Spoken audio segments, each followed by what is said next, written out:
expert on Russia.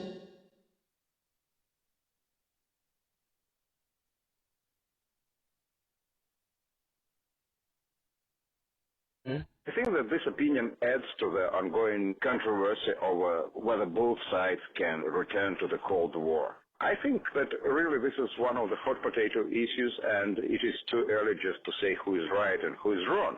But my personal opinion is that when you speak about the Cold War between Russia and America today, there are two news, good and bad. The good news is that completely there is no way of coming back to that full-fledged Cold War, which we experienced during the time of standoff between arch-rivals, the United States and the Soviet Union. One of the key elements of that type of a classical Cold War was arms race, since both sides considered each other to be arch-rival. I think that today there's no way just for United States and Russia to get themselves trapped into another arms race as it happened 30 years back. As we are not enemies, we are not arch-rivals, we are trouble partners.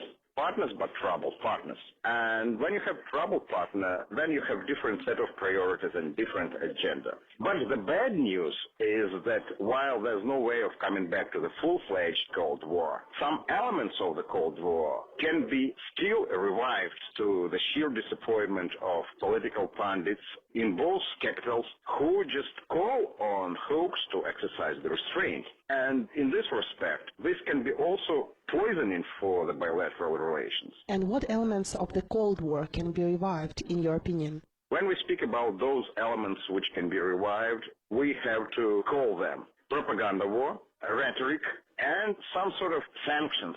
The textbook examples of which was Magnitsky Act and Russia's retaliation with Dima Yakovlev law and Guantanamo list. The bad news is that while both sides are dragging themselves deeper into that sort of standoff, the ghosts of the Cold War are becoming more and more visible. And this not only poisons the atmosphere in the bilateral relations, but this distracts the attention of both sides from spelling out a positive bilateral agenda. The statement of Stephen Cohen you're referring to just coincided with the inauguration ceremony of President Obama, and analysts who still believe in the troubled reset of Russian-American relations were expecting that the second term of President Obama would bring some positive news for troubled Russian-American relations. There were recent reports that President Obama just is sending his envoy to Moscow just discuss new talks with President Putin. It shows again that there's no that Cold War in classical terms.